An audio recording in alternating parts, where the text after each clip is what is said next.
Hi there, welcome back to More Than a Garden. I know it's been a while. It's been a month since I've done a video, and I just wanted to come on and show you what the garden is doing. We've been harvesting a lot of cucumbers, a lot of tomatoes. I'm in the process now of finishing off picking the tomatoes out of the garden. We did have a little bit of blight, and it's starting to really affect the plants, and I'm picking as much as I can. And I believe now that I'm going to have to probably in the next couple of days pick the tomatoes, even if they're still green, and just let them put them up in the windowsills. Always got a lot of tomatoes in the windowsills here behind me and also in the back room. I wanted to talk about some of the things that I've learned about canning. Now, I canned for the first time last year. I didn't have any of my own tomatoes last year, but I canned some that I bought that were locally grown. And they were the best tomatoes. I used them in a lot of sauces and in some soups. They were the best tomatoes that we had ever tasted. And so I knew that from now on I wanted to can and use as many of my own tomatoes as possible and try not to rely so much on the grocery store tomatoes. And the one thing that was really tough for me last year was the peeling. And the blanching, the way that you peel tomatoes is you blanch them by putting them in hot water and then putting them in ice cold water, and then the skins come off. But that is a really time and labor intensive kind of thing. Now, there's really no way around peeling tomatoes. It doesn't take some time. But I found another method that really works well, and I wanted to share it with you in case you didn't know. And I have them all in bags in my freezer. And what I did was, I don't know if you can tell, but I cored them and then I scored them. I put like a little X on the bottom part, and then I cored the top. And you put them in the freezer. And then when I'm getting ready to actually do the canning, which I'm going to be doing tomorrow, I will pull these out tonight and I will put them in the fridge and they will thaw. So then tomorrow when I start to make them and put them in the cans and I can peel them, they will peel a lot easier than having to do that two-step hot boiling water, cold water, using all the ice, just all that extra. Another thing that I learned, and I think there are a couple of different channels that I've been learning a lot from, but one is Roots and Refuge, the other is Three Rivers Homestead and Acre Homestead. Those are the channels that I seem to be gravitating toward and learning a lot from in the past, I'd say, year and a half, 2 years. I don't have a dehydrator at this point, so I dehydrate in my oven on low, on 170 for depending on what you're dehydrating. It can be anywhere from 6 to 8 to 10 to 12 hours, depending on what it is. Now for the tomato skins, this is what I have so far. They took about 4 or 5 hours at 170, and I just put them on a cookie sheet with parchment paper, and so they don't stick, and then I put them in and let them dehydrate. Once I collect all the dehydrated skins, I will then put them in a blender, blend them up into a powder, and then you can use them. You can add water to them in little batches to make tomato paste, and you're not wasting even the tomato skins, which I thought was kind of a neat idea. So I thought that I would share that with you before we go out in the garden. A ton of pickles this year, and I'm really excited about that because my family, my kids especially, they love pickles. I didn't buy them a lot because the ones that I would buy that were organic and didn't have food dye in them were very expensive, and they're getting even more expensive now. So we didn't have them very often. So now, because of all the cucumbers that grew, we were able to batch up so many bread and butter pickles mostly, and a few dill. And now we have those for the whole year. I think it's the one thing that I have out of my garden that will feed us for the year. It's pickles. Without any further ado, let's go out in the garden and see what we have out there. And one more thing I forgot. We did harvest the potatoes that I grew from some potatoes that I found that were forgotten in the back of the drawer. and they were all beyond saving. They were just all, sprouting really a lot. I'll link that up at the top here so you can see that garden planting process that I did. It wasn't that hard. We just planted them in the bags and watched them grow. Well, we harvested those, and I didn't videotape it because we just wanted to harvest them and enjoy the harvest together and not make a big deal out of it. So I actually also wasn't sure what we would get. So we've already had one meal from them, and I'll show you the rest. This is all the potatoes in there. So this is all the potatoes. So this was all the potatoes that we got from the bags, and there's a lot of smaller ones in here. I probably could have waited maybe another week or two, but the plants were, a lot of the stalks were totally dead.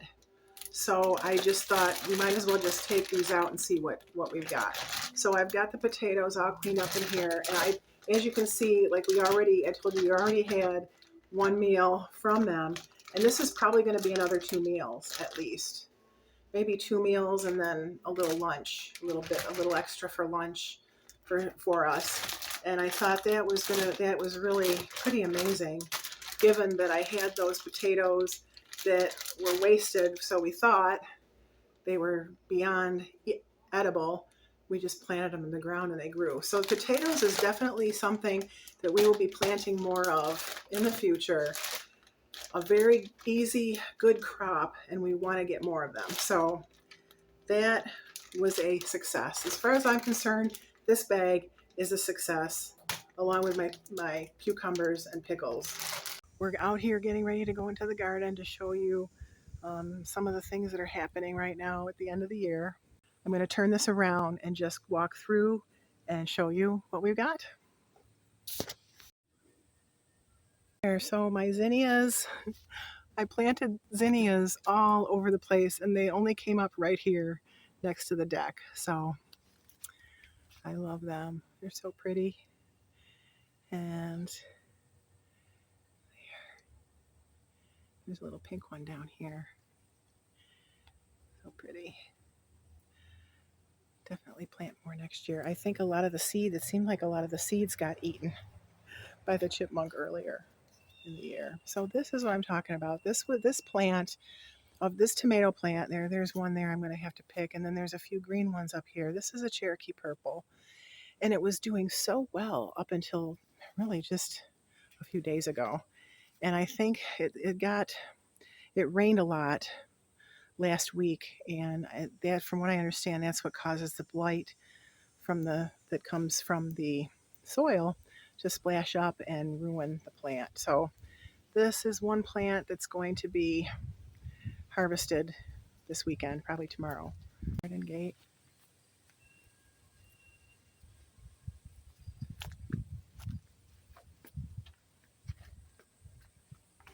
And this tomato plant really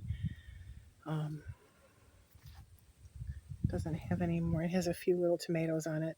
This is my black krim. And I tell you, I am always, always, always from now on going to plant black krim.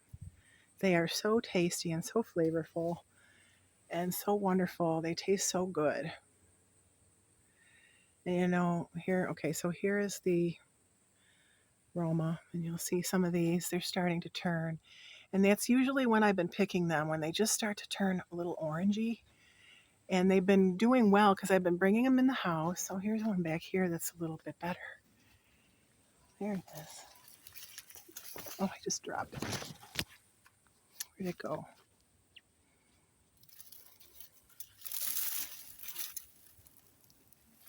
Here it is.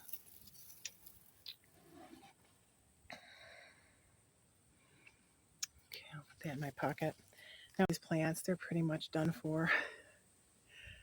And one thing about tomatoes, I never really liked to eat tomatoes that much that came from the grocery store. They never really tasted very good to me.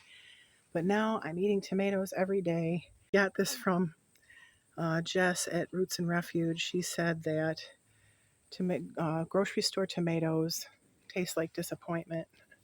And I believe she's right. Until you've tasted a tomato from a garden, I don't think you've really tasted a tomato. So here I've been growing a long bean, an Asian long bean. And this is incredible. Look at this. I didn't realize. Here, come around this way. These are the long beans. There's 2 of them right now. And they're good in stir fry, and I'm going to get those for dinner. And I think there's going to be a few more. I see some more starting to pop out. So now over here, I planted some peas, Lincoln peas for cool weather. They're a cool weather crop, so they will go into the fall, and hopefully we'll have some peas in a couple of weeks. Chappie is... Hello, Chappie. You almost got the squirrel, didn't you? Not this time. Not this time. All right, so anyway, the peas should be growing hopefully into the fall, and I'm hoping that works because a lot of the beans didn't really work here that I planted in the snap peas, so I'm hoping that these will do something. And the beets, they'll be ready. I'm going to be harvesting them in the next week or so. They did all right. There isn't that many. There's probably enough here for one meal. The Swiss chard is being eaten, and I did plant some more carrots here that are also being eaten. And I can't seem to protect this area very well. I don't know. I've got this wire up, but it doesn't seem to be stopping them from getting in. So I don't know, but it's the end of the season, and we'll have to figure something out if we're still here next year. This is where the radishes were, and delicata squash. I got one, and I've got another one down here. Here's one.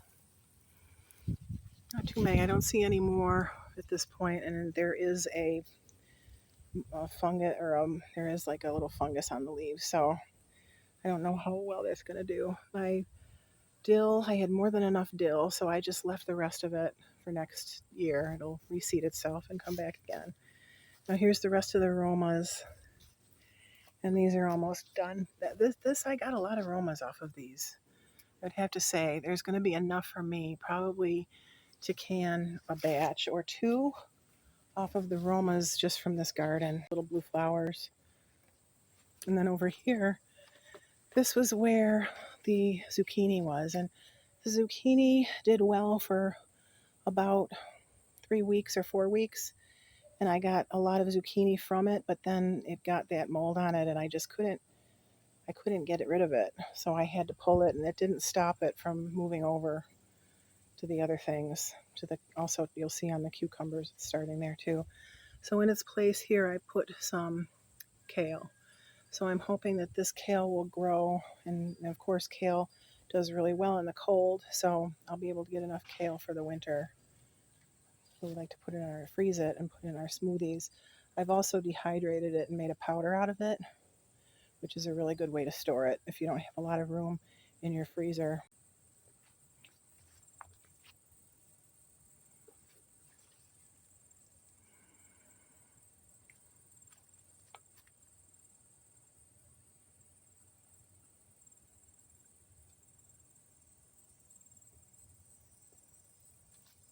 Here's some more peppers. There's a couple more peppers that are small. There's one down, way down, a couple there. But this cucumber, although right now it's pretty much done.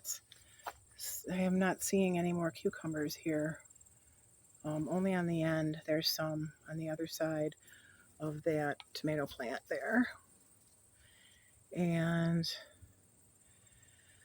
the cucumbers, if you look at it, were amazing. We were getting cucumbers every single day. And I was just making pickles and storing them and eating them every night. And they were just so delicious. There were pickling cucumbers and then regular eating cucumbers all kind of mixed in together. And now there's gourds here. And there's a whole bunch in here, and there's some back in there. Because I noticed that one of the plants that I planted here had different leaves. So they looked similar, but a little bit different than the cucumbers. So we've got some decorations for the fall. And then the last of the Roma, there's some back in there. I can see them. And I probably should have, I know that I should have um, done more pruning on these, but they got away from me. And then there's a few really small cucumbers, like right here. I don't know. I hope they have a chance to grow. There's a whole bunch down in here too. So if those, we should be keeping the nice weather for now. But this garden bed did really well. I was really impressed by what happened here, back here. And I think what I learned though is I will probably plant the beans back here next year to go up the trellis, and the cucumbers and the squash I'm going to put along these trellises, because they will definitely grow up over the trellises and do the thing that I was really hoping to see, which was the full trellis, which I never did really get to see, or have get to see it visually covered. This is the closest I've gotten with the Asian long bean. I guess that is okay. So we also planted some tomatoes out in the front yard, and I'll give you a quick tour of those in just a moment. So this is out in our front yard next to our porch, and I just wanted to encourage you to think outside the box for next year, for your garden next year. And I had so many tomato plants, I didn't know what to do with them all. And these were more of the Cherokee purple that I wanted to make sure I had a place for, because they were, and these did not get the blight. If you'll notice, they're still look like they're doing just fine. I see one here that will be nice in another day or two. And there's a whole bunch back in there that are still green, and they're coming in. But look at how well these plants did out here. And they just look they still look beautiful. It still looks beautiful. Appeal and all that. But this to me, I kind of used to feel that way. To make everything perfect look out in the front, like it just looks really, well manicured. And, tomatoes, these didn't really prune these at all. I just kind of let them go. So I wanted to see what would happen. But, this to me is beautiful. It's food. And this is going to be probably another batch, a whole batch of 7 cans of tomatoes for us. So that to me is good decoration. Okay, so I came back in the backyard because of the lawnmower going in the front, and wanted to be able to chat with you a little bit before I go.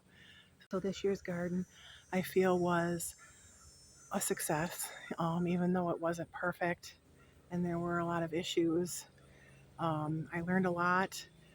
That's why I wanted to encourage people to just start and just do what you can where you are with what you have, because that's how you learn, that's how you get better, that's how you figure out what you want to do next and how you want to improve. You're always learning something new, you're always trying something new, and it's very fun, it's very rewarding, it's very relaxing, and it's enjoyable just to be out there planting and growing and then eating your own food. So it's good to so we teach ourselves as well as our children the things that we need to learn, so that we don't have to rely so much on outside sources for food and for things that we need. So yeah, I didn't know that I was even going to do another video. I didn't know if I was going to do another video after the last one about a month ago. A lot happened. The whole family came down with the flu, And then we decided, we went on a camping trip and just been, and then when we got back, we've been canning and taking care of our chickens. That's another thing. We had to get rid of Liberty because Liberty was a rooster, and we had to him. We had to rehome him, and that was really sad. I had made a video about it and just never posted it because it just got away from me, and I just didn't feel like it. So I didn't post it. But he went to a farm with a lot of chickens, and he's now the rooster presiding over a lot of lovely chicken ladies. So little ladies. So our chickens are doing well. They're happy. I will show you that maybe in another video where I go through and show the whole coop that Sean built. It's beautiful, you guys. The coop is amazing. That we won't see probably a lot of eggs from them until the spring. So they're doing great. So I didn't, like I said, I didn't know that I was going to do another video. Um, I didn't know because I was telling you at the end of all my videos to do what you can with what you have, and it's not too late. But I didn't know if I believed that anymore. I didn't really believe that it was not too late in some respects. I'm still struggling with that because I know that there are things that we could have done and things we could have said and ways that we could have prepared better for what we're now facing and the world we're now living in. Um, but I also do still believe that we can do something. Whether or not we can change the course of events that's happening, I don't know. But I do know that whatever it is that I'm doing this for my children. So I moved over here because the sun was getting in my eyes. I just wanted to say that I didn't know if I was going to be doing another video like this. Um, I just didn't feel like I was saying to you, do what you can with what you have. It's not too late. And I started to think I wasn't sure if I believed that it wasn't too late anymore for some things. I started to wrestle with that whole idea because it's really been the past 10 years for me that I have, kind of wanted to get more into a garden, a large garden. Um, Homesteading really came into about 4 years ago. And then, um, before the pandemic, we already kind of knew that we wanted to leave our current state. So we did take some steps toward that, but then it is kind of hard right now with the way real estate is. So that's why I wanted to urge people that were just starting to wake up and see what was going on to realize that there were things that you could do, that it wasn't too late as long as you do something. But now, as we seem to be moving at a faster pace toward a different type of world, and a world where it's very easy for a friend of many, many years to just walk away from you and to just turn their back. It's very heartbreaking, and it's very sad to see this even within families. You can see people that just don't no longer want to associate with someone within their family because of their beliefs. So it's really a sad place to be. And so it's been really hard, I think, for a lot of us who do see it to just continue on and act like everything is okay when it's really not. Um, so everything that I'm doing right now is for my family. It's for my children. It's for my grandchildren. It's for the ones that are coming after us, that anything that I'm learning, they will then be able to take and kind of hit the ground running. I do believe that we do have to take back our food. We do have to take back our lives to a certain extent. Most of the food in the grocery stores, you guys, is not good for you. It's just not. There's so much garbage in the food that they're producing for us to eat. And tomatoes, they taste so much better when you grow them.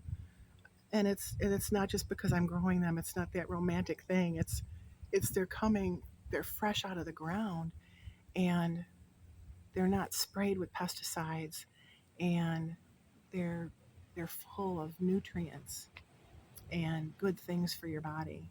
And so the flavor is so much better.